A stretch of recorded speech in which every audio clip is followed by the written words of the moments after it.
Buenas noches, bienvenidos, bienvenidas. Feliz noche de lunes. Soy Ana Martini y desde esta noche, desde hoy, estaré con ustedes todos los lunes a las 22 horas aquí en América Paraguay para pasar un momento entretenido, un momento de felicidad y sobre todo un momento donde la conversación brille y lleguen esos momentos tan trascendentes. Por eso agradezco a toda mi familia que me acompaña, a todos los amigos, las amigas que me han llamado y me comentaron: Ana, ¿vas a estar realmente y vas a hablar de todo eso que prometiste? De eso y mucho más. Y por eso quiero recordar a todos quienes me están saludando, a mis compañeros de colegio, y el invitado de hoy también tiene una relación con mis compañeros y conmigo. Yo terminé el colegio en el año 1979, un año muy importante para el deporte en el Paraguay y sobre todo para la autoestima paraguaya.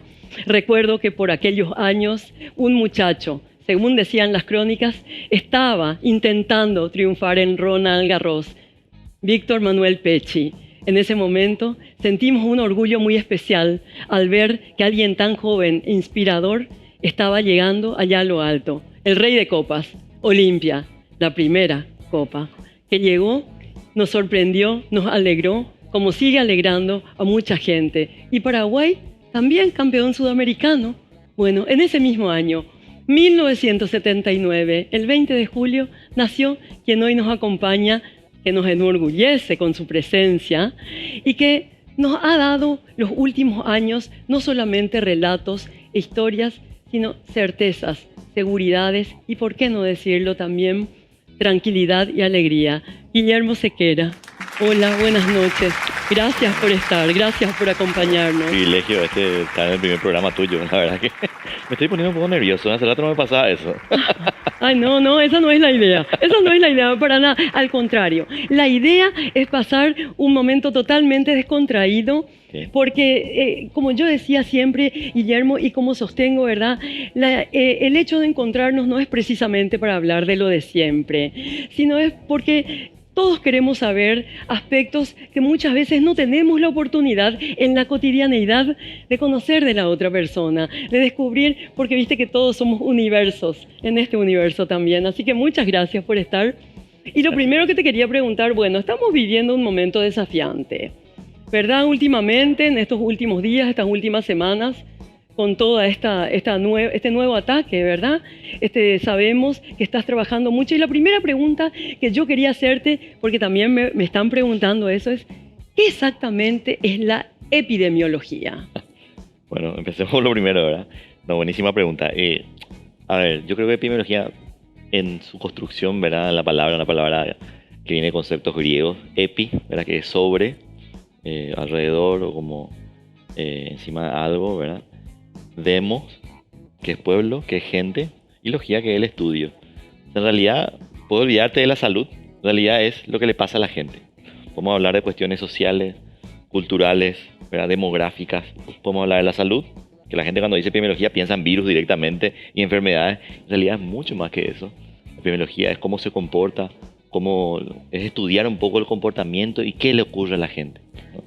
Nosotros nos especializamos obviamente en el área de la salud, pero y el área más famosa son las enfermedades infecciosas y todo esto. Pero la epidemiología es mucho más que eso, es ver un poco cómo cuestiones demográficas, sociales, la pobreza, las desigualdades, cómo impactan eso en la salud, ¿verdad? Cómo se distribuye una enfermedad en una población, por qué este grupo se enferma más que este, ¿no? Y entender qué factores conductuales, sociales, políticos también pueden definir eso. Esa es la epidemiología. Y decime una cosa, ¿y la relación entre epidemiología y salud pública? Bueno, es la herramienta fundamental de la salud pública, ¿verdad? La salud pública toma de la epidemiología, toma de la medicina, toma de las ciencias sociales, toma de la tecnología, depende de la ciencia de la comunicación, para poder definir estrategias, dónde están los problemas y cómo vamos a intervenir. Con la mejor evidencia que pueda dar las otras ciencias, la salud pública es como la madre, como el paraguas donde están todas estas grandes ciencias también, ¿verdad? Y que generan posibles interpretaciones del problema que está pasando. No es la misma la salud pública de hace 1000 años, de hace 100 años, ¿verdad? Cómo se entendía, cómo se conceptualizaba una enfermedad, ¿verdad? Como es hoy. Antes, qué sé yo, una pandemia, una epidemia antes en Europa se pensaba que era la maldición de Dios y la salud pública interpretada de esa manera y solucionada de esa manera, ¿verdad? Entonces hoy, con los recursos que tenemos de otras ciencias, ¿verdad? Toma decisiones basadas en evidencia y bueno, lo ideal sería medir el impacto, funciona, funciona, mejorarla. Esa es la salud pública, ¿no? Y decime, ¿cómo está la salud pública en el Paraguay? ¿Cómo está vista primero la salud pública en el Paraguay? El concepto de salud pública. Bueno, es una pregunta que necesita un poco de compararnos, ¿verdad? En términos de salud pública, cuando en Paraguay se dice mucho salud pública, la gente piensa en el Ministerio de Salud. Y es mucho más que eso, ¿verdad? Hablar de salud pública es qué está haciendo educación también, qué está haciendo el Ministerio de Hacienda, cómo funciona tu país, ¿verdad? Cómo nos protegemos, cómo protegemos a los débiles en la sociedad, ¿verdad? Hay una pregunta muy dura en salud pública, pero que define mucho cómo una población se quiere, cómo se cuida, ¿verdad? Que es, por ejemplo, es muy dura, ¿eh? ¿A quién vamos a dejar morir como sociedad? Es una pregunta filosófica, moral, ¿verdad? Y que la salud pública trata de hacer todo lo posible para que nadie muera, pero en realidad ¿cómo te voy a decir? Los recursos nunca son infinitos y lo que se demanda de salud casi puede ser infinito. Las sociedades más ricas, pues imagínate Suecia, Noruega, ellos tienen problemas de salud pública por ahí, mucho más complejos que los nuestros, pero las necesidades siempre son infinitas. Y bueno, depende mucho de la sociedad cómo construye el concepto, pero en realidad creo que define muy bien qué hace la salud pública en Paraguay, define un poco cómo nos queremos. Yo tenía un profesor que me decía, si vos te querés ver cómo un sistema de salud pública o de salud tiene un país, es bueno o malo, fíjate, eso define mucho cómo se quiere esa población. Si el sistema de salud es malo, esa población no es que se quiere tanto, no se cuida mucho. Entonces, bueno, ahí vayamos a Paraguay, ¿verdad? ¿Qué sistema de salud aquí venimos. tenemos, ¿verdad? Y la verdad que tenemos probablemente el sistema de salud uno de los más pobres de la región, y no el más pobre, ¿no? Yo creo que el sistema boliviano tiene en algunas cosas mucho mejor que nosotros, pero estamos, creo, en la cola como sistema de salud, lo que se invierte en salud, ¿verdad? Por más que hayamos crecido muchísimo, los indicadores no son muy buenos realmente, Ana. Y decime, ¿eso tiene que ver con una baja autoestima social? ¿Qué significa eso, no querernos mucho? Yo creo que pasa un poco por la capacidad de organizarnos Claro. y de cuidarnos de manera organizada. Porque mira que siempre decimos el paraguayo solidario, el sistema de salud no funciona, pero el paraguayo hace las polladas y soluciona de esa manera. Esa no es una manera eficiente de cuidarse y de quererse. ¿Por qué realmente no hacemos una gran pollada para dejar de hacer polladas por 100 años? Esa es la manera, eso es quererse organizadamente. No cuando las papas queman, ¿verdad? Cuando estamos en situación de guerra, cuando estamos en situación... Ahí sí el paraguayo muestra y de eso nos orgullecemos, ¿verdad? Enorgullecemos. En realidad es justamente organizarnos para que esos problemas no ocurran. Ese es el real cuidado que tenemos que tomar, ¿verdad?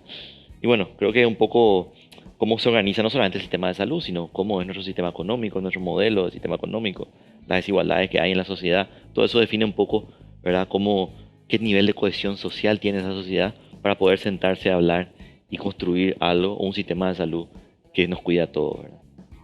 Claro, eso me recuerda, yo tengo una hija Gala que vive en Europa y ella me ponía un ejemplo que para mí fue muy clarificador. Me decía ella, acá si en Latinoamérica a alguien le pasa algo, todo el mundo se le acerca, trata de ayudarle, de ponerle agua, de hacer algo, pero no hay ningún helicóptero que venga a ayudarle, no hay una ambulancia, ¿verdad? Y me decía, en Europa, cuando alguien cae en una calle, en general uno piensa, bueno, son fríos, no se acercan, pero inmediatamente viene un paramédico, viene una ambulancia y tiene un servicio. Y yo creo que eso tiene relación también con lo que vos decís. Ahora estoy comprendiendo esa visión que me dio ella y me decía, bueno, esa es una diferencia que más allá de lo cultural ancla en lo social y en lo económico. Y como decís vos... La construcción de eso. Claro. Eso es construir, pensar colectivamente cómo cuidarnos, ¿verdad? Hagamos todo esto para cuando pase esto esté solucionado ya. No tengamos que estar corriendo, ¿verdad? Claro, a mí es una cosa que yo mucho hablé con Guillermo antes de entrar acá al aire, ¿verdad? Porque tuvimos tiempo. Y le pregunté muchas cosas, porque yo, igual que ustedes, apenas empezó esta pandemia en el 2020, realmente lo que quería era esperar el momento en que vos llegaras a la televisión, ¿verdad? En que viniera el informe de Guillermo Sequera, en escuchar la voz de alguien que nos decía algo que tenía que ver, quizá con no algo tan feliz, pero con la verdad. Y eso nos gustaba mucho. Y yo le comentaba a él antes y le hacía algunas preguntas y le dije que me llamaba poderosamente la atención todas las publicaciones y los estudios que él tiene. Y dos temas realmente suscitaron mi interés. El primero, que leí algo que vos escribiste acerca de la desigualdad en cuanto al acceso a la salud en el Paraguay. Sí. Y la desigualdad mismo y la inequidad. ¿Qué nos puedes decir sobre eso? Bueno, sí, la verdad que me intriga. Hay pocos estudios sobre eso, ¿verdad? Cuando tenía tiempo, ahora ya no. Empecé un poco a indagar dentro de los datos que hay, no solamente de salud, sino de un montón de otros indicadores, cómo la salud se distribuye en el territorio nacional, en las poblaciones, y es impresionante. O sea, los datos están, ¿verdad? Pero es impresionante cómo, por ejemplo, la población indígena del Paraguay tiene una media de esperanza de vida de 45 años. Eso no quiere decir que no haya ancianos, caciques, pero llegan muy pocos. La esperanza de vida media es 45 años. Y el resto de los paraguayos vivimos en promedio, 70 años más o menos, ¿verdad? O sea, casi el doble, ¿eh? Casi el doble, le sacamos una vida más a la población indígena. ¿Por qué esto, verdad? Bueno, y este tipo de cosas, a veces desconstruir ese trabajo me ayudó para desconstruir algunos mitos, como por ejemplo que se dice el acceso al alcohol, por ejemplo, ¿verdad? O tomar alcohol.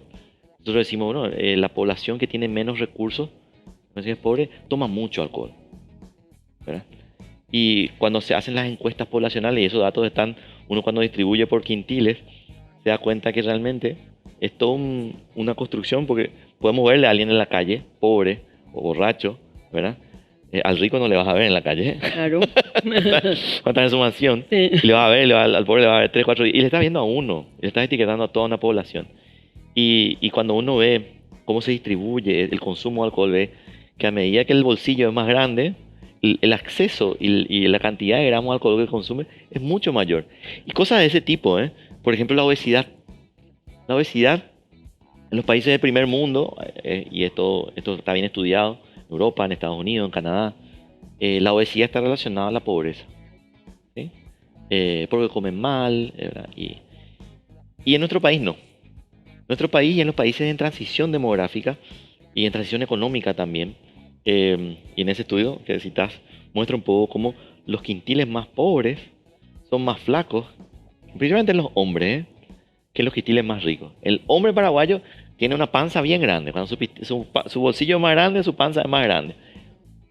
Y fíjate un poco, Ana, detrás de eso hay una construcción, ¿verdad? De los valores que es lo sano, ¿verdad? La construcción de qué es, qué tiene prestigio, qué comer tiene prestigio, ¿verdad? Qué acceso a qué tipo de alimentación, ¿verdad? Entonces, tantas cosas se mezclan ahí con esos datos, ¿verdad? Y un poco de ese trabajo describo y un poco estos mitos que hay, con datos que son de acceso público, solamente que yo le doy una perspectiva, ¿verdad? De salud. Y hay un montón de cosas que podemos profundizar en otro programa entero. Qué increíble lo que es la interpretación. Sí, Laura, acá nos avisan que alguien nos quiere saludar. ¿Laura? Un gran beso, Ana.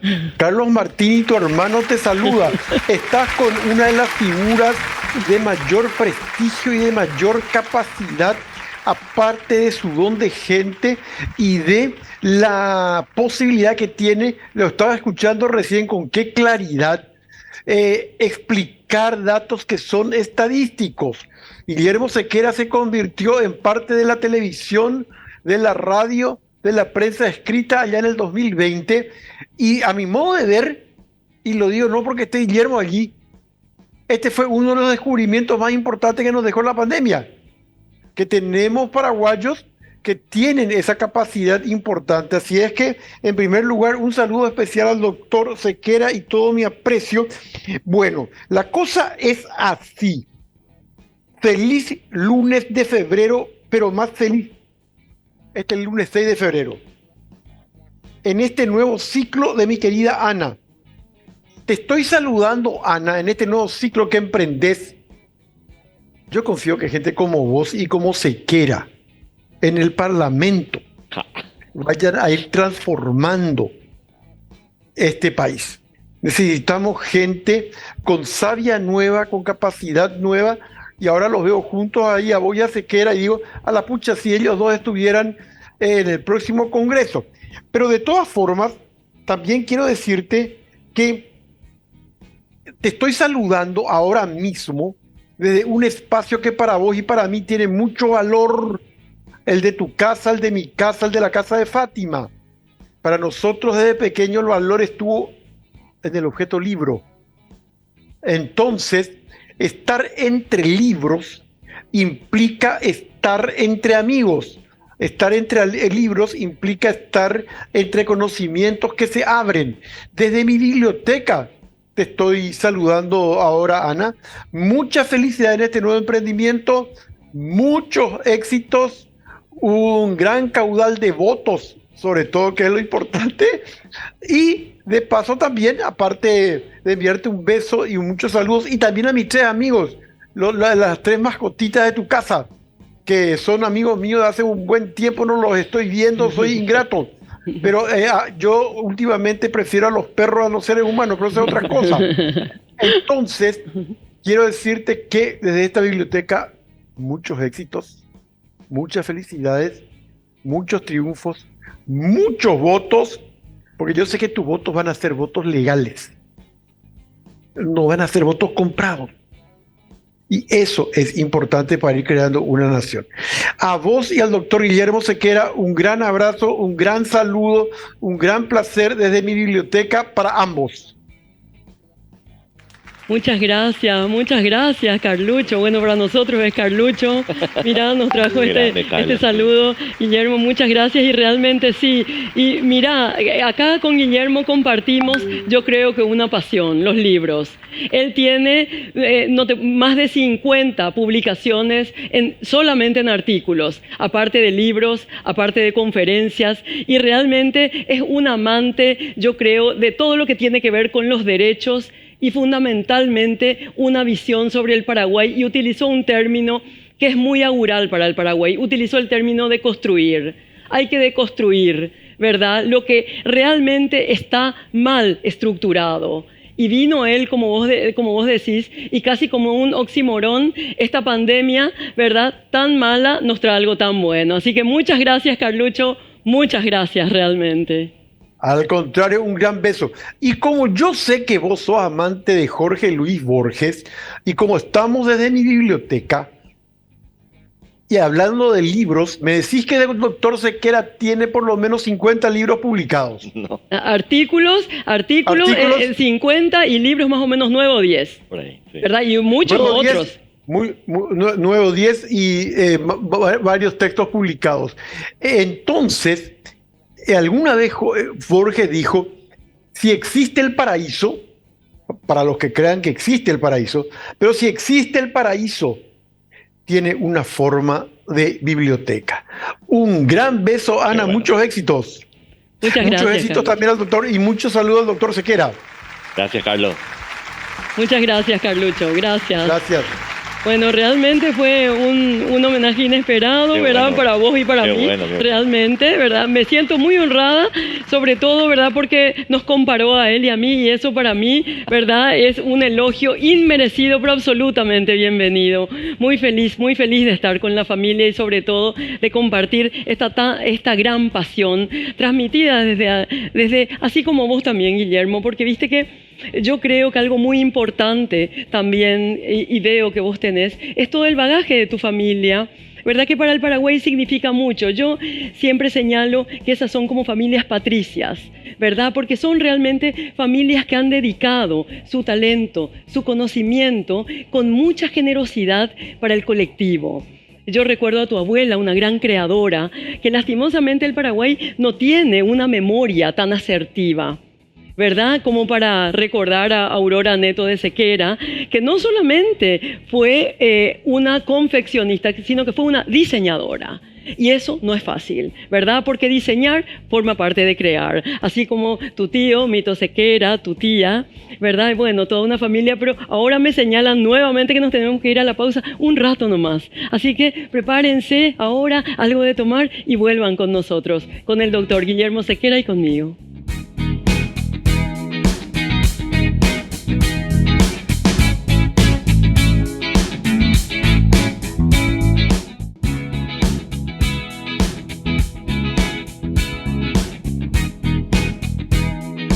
Bueno, volvemos en esta noche hermosa de lunes con el doctor Guillermo Sequera. Luego de este saludo de Carlucho a ambos, ¿verdad?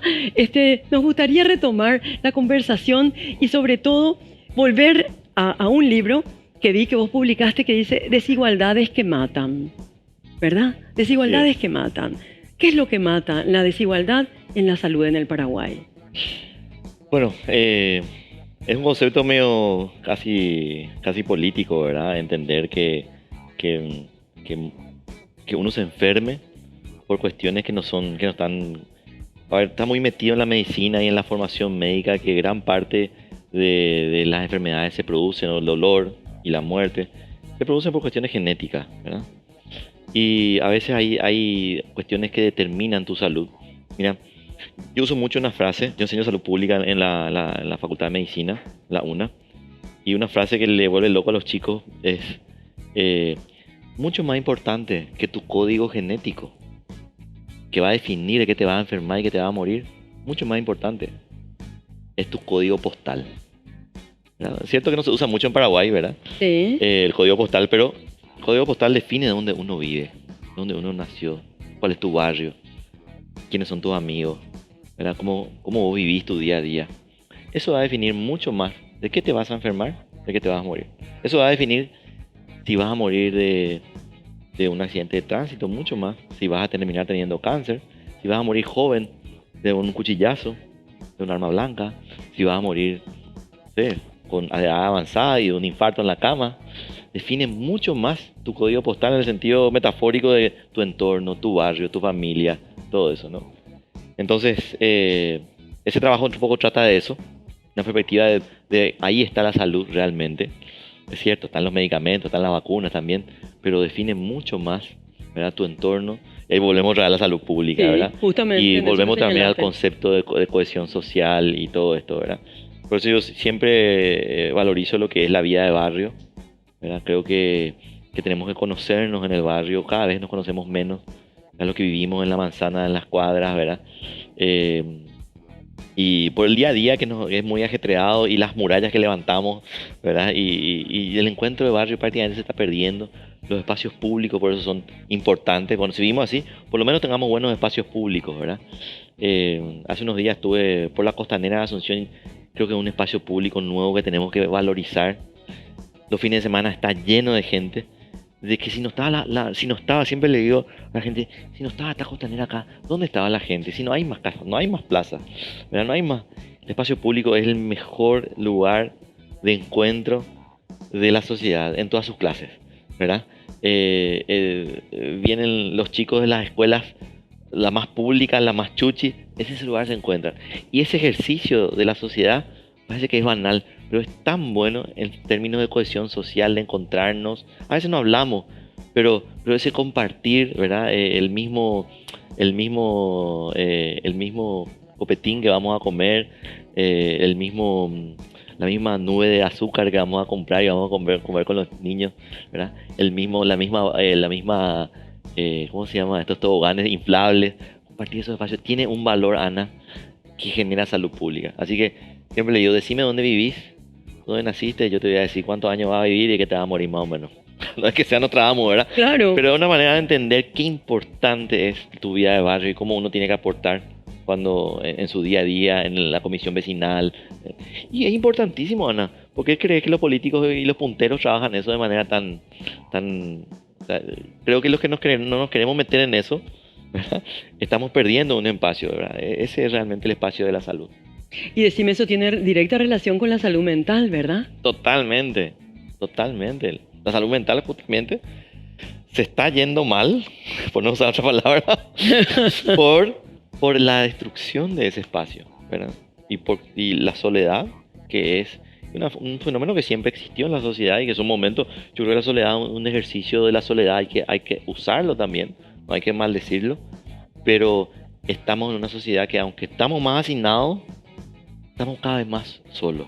Eso yo creo que esa es la gran diferencia con las sociedades de antes, ¿verdad? La soledad es un recurso que uno individualmente puede usarlo. Hay momentos que uno quiere estar solo realmente, ¿verdad? Pero cuando la sociedad te empuja a estar solo es diferente. Yo no quiero estar solo, pero me estoy quedando solo, ¿verdad? Y los barrios, esos espacios sociales, esos encuentros en la calle, salir, la silla cable que teníamos antes, ¿verdad? Que están todavía, ¿verdad? Pero no usamos más, no nos saludamos más en la calle, ¿verdad? Eso yo lo vivo un poco en Villarrica cuando voy a visitar a mi familia, ¿verdad? Salir, levantar la mano ahí, le conocer a todos, ¿verdad? Todavía se tiene. Eso de Pero que a la tarde la gente se sienta en la vereda. Hace poco yo estuve también en San Juan Bautista. Mi marido es de San Juan Bautista, su familia, y la gente se sienta en la vereda. espectacular, y le tarde. conocer todo. Guay Sí. que no le salude cuando pasa, ¿verdad? Exactamente, esa es otra característica. Mirá, Guillermo, dijiste otra característica. Te cruzas con alguien, inclusive en la moto, y siempre hay un saludo. Sí, Siempre hay sí. un reconocimiento del otro. Sí. Eso también es salud mental, ¿verdad? Totalmente, totalmente. A ver, no estoy diciendo con eso que en Asunción tenemos que estar saludando todo, ¿verdad? Claro, no, por supuesto, pero no viene mal, mira, porque yo siento también muchas veces cómo los seres humanos se sienten invisibles frente a los demás. Muchas veces hay gente que está en la puerta, por ejemplo, abriendo, cerrando puertas o ayudando en los autos y ni siquiera son merecedores de un saludo, cuando en la realidad eso no saca nada a nadie, ¿verdad? Como vos estabas señalando. Ahora, el Ministerio de Paraguay puede establecer políticas públicas que, por ejemplo, propendan con la Secretaría Técnica de Planificación y digamos con un abordaje plural a otra vez hacer de Asunción una ciudad más amigable, ¿te parece? Claro que sí, claro que sí. Obviamente hay que trabajar con el municipio, hay que trabajar con los barrios, ¿verdad? La identidad del barrio es fundamental, los barrios tienen su identidad, ¿verdad?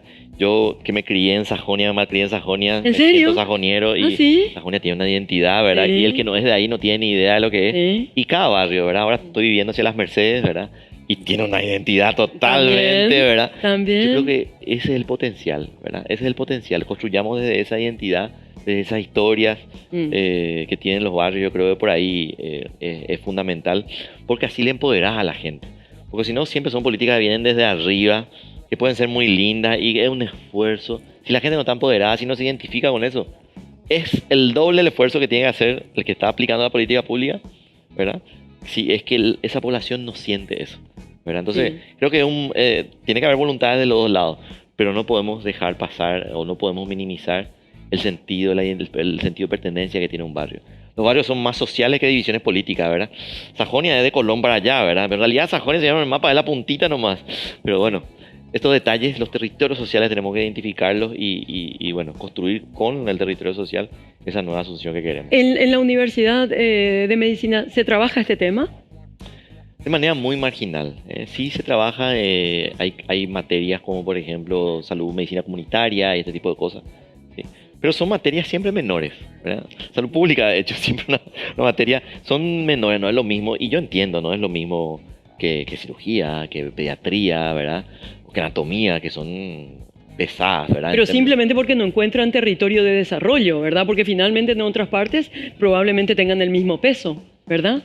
Así es. No, yo creo que es un problema de la medicina en sí, en la formación médica del mundo. Esto que estamos discutiendo lo discuten en Europa, lo discuten en la China, lo discuten en los Estados Unidos también, ¿verdad? Que los médicos como que pierden eso.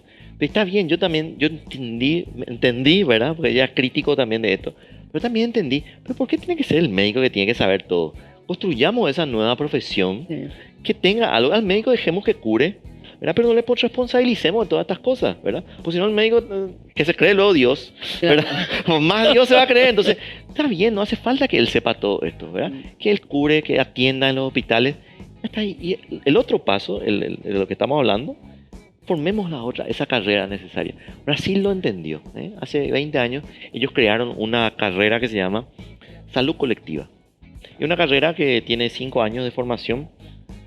Tienen mucho de salud pública, saben algo de biomedicina, le dicen ellos, porque cuestiones biológicas también, pero no hace falta que sepan técnicas quirúrgicas de cómo operar esto o lo otro. No hace falta que manejen qué antibiótico o qué antiviral es para tal o cual germen, de manera general, pero entienden de políticas públicas, entienden de cómo leer el comportamiento de una sociedad, saben los ganchos de esto, esos sentidos de pertenencia y cómo implementar una política pública de salud, ¿verdad? Entienden cómo es su sistema de salud, saben las limitaciones y saben cómo eso se traduce en políticas públicas de salud. Yo creo que esa es la salida. Esa es la salida. O sea, hay una posibilidad realmente de salida frente a esa mirada. Brasil está generando una experiencia, 20 años tiene esta experiencia, es nueva, no sé, son jóvenes todavía los profesionales, pero una ambición de su sistema.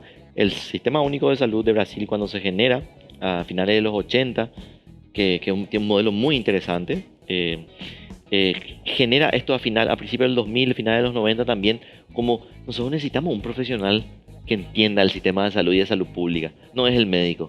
Esto que estamos discutiendo. Claro. No tiremos más tantos recursos en que el médico sea el profesional. No, generemos ese recurso humano que el sistema de salud necesita. Y ahí crearon esto y bueno, son jóvenes, ahora son menores que yo, ¿verdad? Los egresados, los primeros. Jóvenes deben ser. Son jóvenes. Entonces yo creo que son procesos que toman su tiempo, ¿verdad? Entender esto de que no es el médico que va a traer todas las soluciones. Cualquier cosa que sea de salud es el médico, no. Salud pública es biología, es cultura, ciencias sociales, es como decíamos.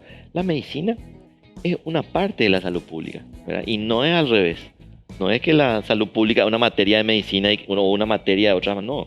Es al revés. Todos ellos falta en Paraguay una facultad de medicina, de salud pública. Como en Harvard, como en Londres, como facultad de salud pública. Universidad de salud pública, ¿verdad? No, acá salud pública es una materia o un posgrado, ¿verdad? De una facultad de medicina o una facultad de... No, acá hay que entenderla como una ciencia mayor a la salud pública, tenemos que darle el peso y hay que hacer una facultad y tienen que estudiar economistas y sociólogos y también los médicos si quieren especializarse, pero es una especialidad que necesita tener el peso de una facultad. Entonces una vez le propuse a la rectora de la UNA, ¿verdad? Crear la facultad de salud pública y traerle gente de farmacia, traer gente de economía y que todas esas materias de salud pública, de las diferentes, porque salud pública tienen casi todas las carreras, algo de salud pública, hasta la economista anda, ¿verdad? Economía de la salud y ese tipo de cosas, ¿verdad? Claro. Traerle a todos esos profesores y maestros de estas diferentes áreas que todas son, en economía de la salud es menor, ¿verdad? Así como en medicina, salud pública es menor. Entonces, siempre estas áreas de la salud son menores en su carrera. Traerles acá, que sigan dando clases, pero traerles acá que se junten. Vamos a ver qué brillante oportunidad de que esta gente, estas mentes se juntan. Y creo que ahí, mediano, largo y largo plazo, vamos a tener una facultad con un peso de salud pública y egresados y, bueno, gente empoderada, más allá de con lazos afectivos o con sensibilidad que yo tuve, sino con un marco teórico, ¿verdad? Publicando, trabajando, ¿verdad? Probando a nuestro país evidencia. Y decime una cosa, Guillermo, a mí me llama mucho la atención escucharte porque no es frecuente, en general, escuchar a un médico hablando de esta manera, enseñándonos, señalándonos algo muy importante. El paraguas es la salud pública, la medicina es una parte. Y eso lo podemos comprender porque transitamos por ciudades, por nuestra ciudad capital y por otras ciudades también de nuestro país, donde estamos comprobando que la salud es un aspecto, pero la salud pública es tan general y tiene que ver hasta con la seguridad, con el bienestar, ¿verdad? Con el tabaquismo, como vos decías recién, con la obesidad, ¿verdad? Con estos también lastimosos suicidios, ¿verdad? Que llaman la atención poderosamente y sin embargo es difícil realmente poder hablar de ellos, poder abordar y sobre todo poder establecer espacios donde se pueda discutir Ana, este tema. Caminar por la ciudad. Caminar nomás, ¿verdad? Yo creo que parte del problema de salud mental, de obesidad, de sedentarismo está relacionado con que cada vez caminamos menos. O sea, hoy para irte al supermercado que está a 6 cuadras te va en tu auto o en la moto, ¿verdad? Porque no hay transporte público también, todo un problema, ¿verdad? Y por otro lado, la inseguridad. Por otro lado, las veredas, un quilombo, ¿verdad? Bueno, mira, Guillermo, yo una vez puse algo en un Twitter, dije, no podemos mirar los lapachos porque tenemos que mirar nuestras veredas, ¿verdad? Lastimosamente, todo el mundo decía los lapachos. Era imposible mirar. Yo me doblé el pie hace como 4 meses en un agujero casi mínimo e imperceptible que estaba cubierto de agua en una calle. que es realmente increíble. Sin embargo, yo pensé en ese momento y apelé, ¿verdad?, a algo tan importante que es la gente mayor. ¿Cómo hace? Si tenés silla de ¿Cómo, ruedas, cómo? Justamente, es imposible desplazarse. Sin embargo, podés tener la silla de ruedas de más alta tecnología y sin embargo no podés transitar. Entonces es como aquella película, ¿verdad?, El embajador de Cantinflas, donde decía, bueno, nos regalan heladera pero no tenemos electricidad, ¿verdad? Entonces, finalmente, yo creo que eso que vos decís es tan importante porque vemos que es una necesidad prioritaria en el Paraguay. Y no solamente una cuestión que tiene que ver con nuestro cotidiano, sino también una cuestión cultural. Ese hecho de eliminar en los barrios, como vos estabas diciendo, ¿verdad?, a las comunidades que siempre tenían alguna prevalencia. Y yo sentí mucho también últimamente eso con el tema de las vacunas. Viste que surgió todo un movimiento como antivacunas, ¿verdad?, basados en mucha pérdida de identidad, sí. ¿verdad? En eso que vos mismo señalás, ¿verdad? Esas identidades como que se fueron, esas abuelas, esas madres que transmitían y que de repente ya no están, esas migraciones tan fuertes. Eso tiene relación también con la salud pública, ¿verdad? Totalmente. Bueno, la vacuna que por excelencia es después del agua potable, Sí. probablemente las vacunas son las que más prolongaron nuestra esperanza de vida en los últimos 100 años, ¿verdad? Imagínate, son dos, el agua potable y las vacunas, ¿verdad? Las vacunas, Ana, desde la primera vacuna que hubo, ya hubo antivacuna. Solo antivacuna. ¿Ah, sí? La primera vacuna, la palabra viene de vaca, realmente, porque se sacaba de la vaca la secreción de la viruela que tenían las vacas, que era de un germen un poco más benigno para los humanos. Entonces, sacaban la secreción de las vacas enfermas, le inyectaban a los niños y veían que los niños que tenían esto o tenían formas leves o prácticamente no tenían la enfermedad. Hay una foto típica de un niño vacunado y otro no, en blanco y negro, donde el que está totalmente con toda la viruela, ¿verdad? Hoy una enfermedad erradicada. Desde el momento que existió esa vacuna ya había antivacunas y hay flyers que llamamos hoy, antes como publicidades de hace 150 años, donde decían no te pongas estas cosas porque te vas a transformar en una vaca. Y salían niños que le crecían cuernos. Claro. No le vacunas a tu hijo porque le va a crecer cuernos. No se vacune, señora, usted va a terminar haciendo mu como las vacas, en todos los idiomas, ¿verdad? Ya había antivacunas, o sea, siempre. Le quiero sacar el lado bueno a la antivacuna. ¿Ah, tienen? Le quiero sacar. Oh, bueno, dale. Yo creo que nos obliga a los que estamos a favor de la vacunación a perfeccionarnos, ¿verdad? Porque si no iba a ser muy fácil también, Ana. Si no bajábamos línea nomás, ¿verdad? Claro. Esto hay que hacer y la gente Claro. no te discute. No es así también, ¿verdad? No. Está bien que te discutan, está bien. Yo creo que está Porque bien. te desafían, ¿verdad? En una democracia te desafían técnicamente y uno tiene que estar preparado para eso. O si no, esto es una dictadura, ¿verdad? Por ese lado, yo acepto un mínimo de antivacuna, ¿verdad? Que me exijan a mí, no, pero dame, y este efecto adverso, y explícame, y este que se murió, y se vacunó y después se murió. ¿Qué pasa? Que hoy, después que se vacuna a alguien, todo lo que pasa después es por culpa de la vacuna. Se divorcian, no, por culpa de la vacuna. Cualquier cosa que pasa es la vacuna, ¿verdad? Entonces, también hay que agarrar con pinzas, ¿verdad? Todo lo que ocurre después de la vacunación. Entonces, repito, yo creo que el lado positivo nos exige a los que defendemos esto a estar a la altura de la discusión, a estar, porque realmente nosotros somos, nosotros digo porque estoy en el gobierno y bajamos las políticas públicas en este momento de vacunación, decimos qué vacuna, cómo es, y eso es como una idea hegemónica que se baja, ¿verdad? Y si nadie te discute, esto prácticamente es una dictadura, ¿verdad? Está bien que haya discusión, eso no es China. Claro. Está bien que haya ese desafío. Y a la vez Está también bien. ahí se afina la parte de comunicación, ¿verdad? Exacto, ¿Cómo vos viste la comunicación en todo este proceso, Guillermo? ¿Cómo sentiste? Y es un gran desafío, Ana. La verdad que siempre cuando hicimos la evaluación de la pandemia, la comunicación es una de las cosas que quedó aplazada. Pero lo decimos nosotros y lo dicen en Argentina, lo dicen en Estados Unidos, lo dicen en España, Alemania. La comunicación del riesgo es todo un tema. Es muy difícil.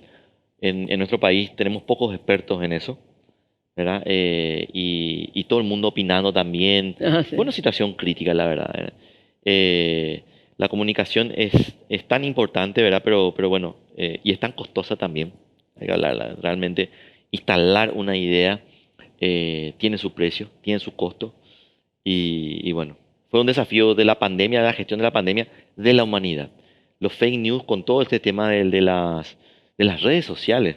Porque estas escuelas de formación en comunicación de riesgo son de los 90 o son de 2000, donde no había redes sociales, se quedaron todas se quedaron desactualizadas, ¿verdad? Tienen que ser súper modernas.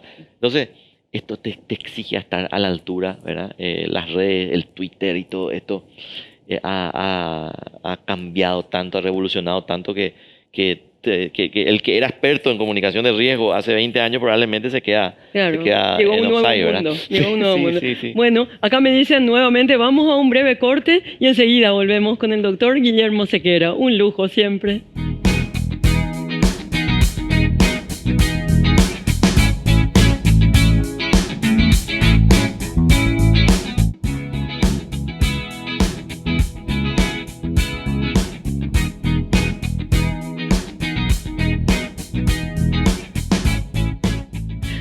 Bueno, hola de vuelta, estamos lastimosamente en el último bloque con el doctor Sequera, pero esto nos obliga a que acepte una invitación y que vuelva otra vez, porque tanto tenemos que hablar con él. Y hay algunas cosas que realmente te queríamos preguntar así, como abuelo de pájaro. Tu madre es química farmacéutica, ¿es cierto? ¿Es cierto? ¿De ahí a vos te vino algo de esto o no?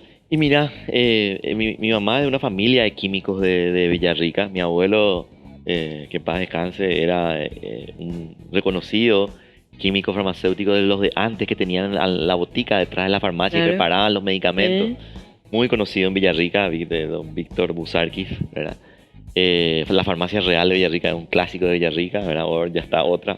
Pero bueno, es de una familia de químicos farmacéuticos. Y si por ahí el mundo de la medicina, de la salud, yo sentí sensibilidad. De hecho, yo cuando le digo a mi mamá, voy a estudiar medicina, a mi abuelo esto le digo, se agarran toda la cabeza. Dice, no, va a ser médico. Los médicos son todos arrogantes. Para los químicos, ¿verdad? Pero no vaya a ser arrogante, por favor, como son todos los médicos. No. Se agarraban, yo pensé que iban a estar felices porque iba a estudiar medicina. Me dijeron, no. Pensá 2 veces, por favor, no va a tener vida, va a estar haciendo guardia, va a toda una vida. Pensá 2 veces, ¿verdad? Y al final parece que te tienta cuando te dicen, no hagas eso. Eso ahí lo que le metes. Pero vos también estudiaste economía 1 año, ¿verdad? Sí, no llegué a hacer 1 año, pero sí, me metí en economía. Algo muy humanista también la economía, ¿eh? Sí, profundamente. Yo cuando me metí en el mundo de la epidemiología y la estadística, porque me metí mucho Leí ahí, también que estuviste en estadística. dije, pues acá está, este es el economista que frustrado que quise ser, ¿verdad? Está un poco encontrándose acá otra vez, ¿verdad? Sí, al contrario, yo sentí que ahí como que complementaste muy bien, Sí, porque es tan humanista realmente la economía. Y luego vos te recibiste y vi también que te fuiste a comunidades indígenas acá del Paraguay y también del Amazonas, ¿es cierto? Así es, cuando hice mi internado rural, pedí para trabajar un poco, empujado por Mito, mi tío, ¿verdad? Claro. Trabajar con las comunidades tomarajos ahí hacia Puerto Diana, hacia Bahía Negra. Por ahí, ¿verdad? Puerto Limpo, Carmelo Peralta, estuve un tiempo también. Y bueno, y a partir de eso también estuve trabajando en una cooperación, prácticamente estuve 1 año en el Amazonas, en lo que es Puerto Ayacucho, Venezuela, Amazonas, la zona amazónica entre Colombia, Brasil y Venezuela, trabajando con comunidades indígenas. Para mí fue una experiencia espectacular, ¿verdad? En términos de entender un poco la salud. Fue un desafío, pero de otra cosmología, ¿verdad? De entender cómo el concepto de enfermedad. Me acuerdo un chamán cuando me explicaba cómo la comunidad entendía la enfermedad cuando el alma va dejando el cuerpo. Claro. ¿Verdad? Y el chamán, la curación del chamán era el médico, que es el chamán de la comunidad. El médico es la persona en la comunidad capaz de entrar y salir de su cuerpo cuando quiere. Eso es ser médico. Sí. ¿Verdad? Entonces él salía cuando alguien estaba enfermo y él salía a buscar el alma, ¿verdad? Toda una ceremonia, ¿verdad? Y bueno, y mi trabajo en esa experiencia de 1 año más o menos fue complementar con la medicina occidental o nuestra medicina, ¿verdad? Bueno, yo también le pongo, hace tu canto, hace tu, pero yo le voy a poner un suero, yo le voy a poner un antibiótico si él necesita, ¿verdad? A este paciente que está sufriendo en esa comunidad. Para mí fue algo, la verdad, muy, muy interesante, espiritualmente más que nada, ¿verdad? Muy aleccionador por lo visto. Y luego también te fuiste a Europa, tuviste la oportunidad de estar en Mozambique, Estados Unidos, ¿verdad? Antes de regresar al Paraguay. Sí. Ahí estudiaste, yo vi que hiciste muchísimas cosas realmente impresionantes, ¿verdad? Sí, para mí fue la puerta al mundo. Me fui a Barcelona, 2009 más o menos, y para mí fue, bueno, aparte de formarme, lo que te decía antes, le di un poco un marco teórico a toda esa sensibilidad, ese sentimiento, esa experiencia, inclusive con las poblaciones indígenas, los chamanes, como que entendí dentro de un marco teórico, ¿verdad? Que esto es como es, ¿verdad? Conocí expertos en esas áreas, para mí fue empaparme un poco científicamente de eso. Y a partir de ahí trabajar ya en proyectos que se hicieron en Mozambique. Estuve varios meses en Mozambique, en comunidades ahí, experiencias también muy fascinantes. Pero ya con mi carterita de la ciencia, Claro. no era solamente la sensibilidad, sino yo venía ya con un proyecto bien definido y la verdad que fue como experiencia muy, muy, muy interesante. Y ahí vos volvés a Paraguay, te integrás al Ministerio de Salud y entras ya, ¿verdad? Leí yo que creo que el doctor Mazzoleni te invitó para que fueras ya director, ¿verdad? Sí. Bueno, yo vuelvo 2015, 16 por ahí, y empiezo a trabajar en vigilancia. Yo sabía que iba a volver al Paraguay, quería volver, o sea, siempre cuando estaba afuera era, tengo que volver, ¿verdad? Texagaú. El Texagaú, la familia, todo esto. Pero también salí un poco para volver, o sea, yo sentía que cuando estaba afuera estaba como en un periodo de nutrición, ¿verdad? De toda esta experiencia y las ganas de volver. Y estaba en un momento, me acuerdo de mi vida que, pucha, tengo que volver ahora porque no vuelvo más. Estaba como en ese punto de quiebre, bisagra, y justo se termina un periodo, un proyecto, y bueno, me voy a volver a Paraguay ahora, porque agarro otro y por ahí me quedo ya un buen tiempo. Y ahí vuelvo, trabajo en vigilancia, me metí un poco en el mundo de las enfermedades crónicas, que nosotros llamamos así, pero en realidad tiene que ver con la epidemiología, con todo lo que es obesidad, sedentarismo, actividad física, no tanto las enfermedades infecciosas, el HIV o tuberculosis o todo esto, que yo tenía más background en lo otro, enfermedades infecciosas, vacunas y todo esto, yo tenía más peso ahí. Me meto en esto, el registro de cáncer, ver cómo el cáncer se distribuye en el Paraguay, de qué morimos los paraguayos realmente, ¿verdad? Y este tipo ahí nace un poco el libro, esto de desigualdades que matan, porque ahí cuando empiezo a estudiar esto para el Ministerio de Salud, me doy cuenta de unos patrones que se repiten, ¿verdad? Y cómo se reproduce eso en cada territorio. Y bueno, a partir de ahí, creo que en el nuevo gobierno 2018, ahí Mazzoleni, yo no lo conocía, me invita a formar un poco parte, como ser parte también de la familia de vigilancia, ya me conocían, ¿verdad? Fue un poco también madurez ahí en el equipo de elegirme también a mí, ¿verdad? El equipo también le sugirió a Mazzoleni que me elija, ¿verdad? Porque yo vi también que vos estuviste investigando bastante en todo lo que tenía que ver la tuberculosis, ¿verdad? Sí. En poblaciones carcelarias. Esa es mi tesis. Muy interesante y muy social, la visión. Sí, más allá que se sabe que el tuberculosis y prisiones no es ni una novedad, pero lo que un poco mi enfoque es esa prisión enferma termina enfermando a la comunidad, claro, y muestra un poco molecularmente a nivel de los linajes, de la secuenciación del ADN, ver cómo los casos en la comunidad, que ocurren en la comunidad de personas que ni se fueron a la prisión, ni entraste a Tacumbú en tu vida, pero te estás enfermando de gérmenes que se producen en Tacumbú. ¿Qué pasa? ¿Verdad? Y un poco de una manera hacer entender que el concepto de seguridad de una sociedad que crea prisiones para cuidarse de los maleos, que los encierra, que no les interesa su situación de salud, porque están condenados por la sociedad. ¿Verdad? En realidad, si no te interesa su situación de salud, te termina enfermando a vos, aunque no conozcas. Entonces, ampliar tu concepto de seguridad. Bueno, está bien, encerrarlo, ¿verdad? Pero dale salud. Porque si no te vas a terminar enfermando también vos. Entonces, ampliar el concepto de seguridad de un componente sanitario también, ¿verdad? Es un poco lo que yo estudio en mi tesis. Claro. Y ¿cómo vos, en la distancia, cómo vos ves ese proceso del inicio? Porque prácticamente fue algo increíble que llegaste vos y llega la pandemia. Sí, ¿no? ¿Verdad? No, yo llegué antes. Lo que pasa es que la pandemia me volvió famoso. Ya estabas como preparado. Yo siento que el Paraguay, esta vez, ¿verdad? Con lo difícil y lo desafiante que fue la pandemia, al tenerte a vos, como que había un sustrato de preparación. ¿Cómo vos evaluás ese tiempo? ¿Fue muy fuerte? ¿Fue muy estresante? Yo creo que nadie estaba preparado. Gracias por lo que estás diciendo, pero nadie en el mundo ni siquiera estaba preparado para lo que se vino. Los países más poderosos y con las mejores universidades hicieron cada cosa, ¿verdad? Es terrible. Y nada, yo hice lo que pude, ¿verdad? Nuestro equipo en realidad hizo lo que pudo. Sí, fueron los días más difíciles de mi vida, ¿verdad? Principalmente al principio. Es un poco paradójico, El 2021 fue el año más duro de la pandemia en términos de muerte, ¿verdad? Si en el Paraguay mueren 30.000 personas por año, todos los años, por todas las causas, en el 2021 murieron 54.000. Qué bárbaro. Casi el doble. Entonces, los negacionistas, no, esto es todo invento. Ustedes cambian muerte de cáncer o por infarto por esto. No, no. Listo. Si es así, ¿por qué murió el doble en el 2021, no? En el 2020, que fue el año donde empezamos a tener, pero teníamos pocos casos, en realidad pocos fallecidos, ¿verdad? Hoy podemos decir eso. Pero para mí fue mucho más difícil ese año, porque era el año de la incertidumbre, no saber qué, cómo se contagia. No había vacuna, no, nada. Y las proyecciones que hacíamos eran catastróficas, ¿verdad? Entonces, realmente para mí era mi novia, que yo ya vivía con ella, que era mi señora, ¿verdad?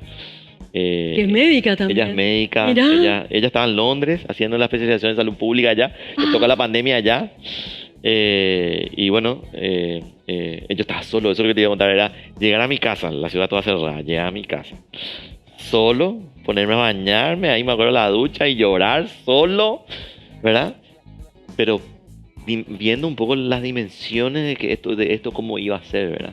En los próximos meses. Estábamos en cuarentena y yo no sabía que la cuarentena iba a ser tan buena como se hizo. Realmente yo pensé que la cuarentena no iba a tener su impacto. Pensé que la ola iba a venir igual, como fue en Ecuador, como en otros países, ¿verdad? Y la verdad que la gente se portó, hizo su esfuerzo, ¿verdad? Yo sé que tuvo un impacto económico, pero hizo un esfuerzo y pateamos todo ese problema un año después, ¿verdad? Vino, ¿verdad? Pero ya nos encontró no con 200 camas de terapia, nos encontró con 600, 700 camas de terapia, ¿verdad? Murió mucha gente, pero pudo haber sido mucho más. No, por supuesto. Pero bueno, acá me dicen que estamos terminando, nos quedan muchísimas otras preguntas. Te quería hablar del medio ambiente, pero hay 3 cosas que sí te quiero decir. Sí. Bueno, lo que te quiero preguntar es, ¿te ves en la función pública? ¿Te ves realmente como ministro? ¿Te sentís como presidente? ¿Te imaginas así? Un carraspeo, un leve carraspeo. ¿Te imaginas? Y la verdad que lo veo muy difícil, Ana, ¿verdad? Yo me siento muy técnico. He aprendido, a veces me preguntabas años antes, te iba a decir sí puede ser algún día.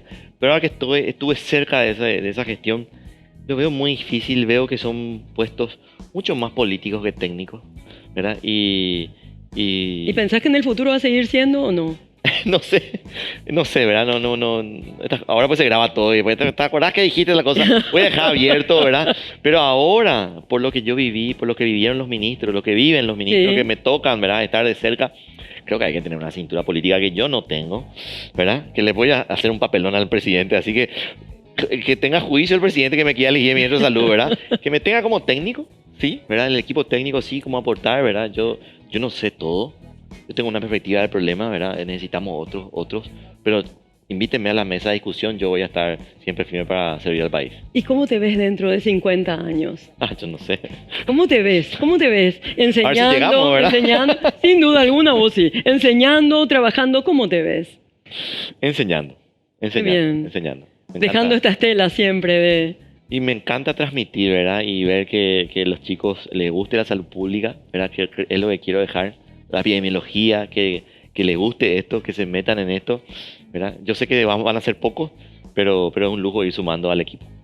Bueno, mira, nos dicen que tenemos que terminar, no sé cómo porque realmente pasó tan rápido esto. Yo también estaba nerviosa como vos, pasó tan rápido, pero bueno, nos vamos ahora agradeciendo mucho, saludándole como a un chamán, como él mismo señaló, como a un maestro, ¿verdad? Como a un profeta a quien nos dio tanta alegría y nos dio la posibilidad sobre todo de calma y felicidad. Nos vemos el próximo lunes a las 22 aquí por América para otra noche de lunes inolvidable.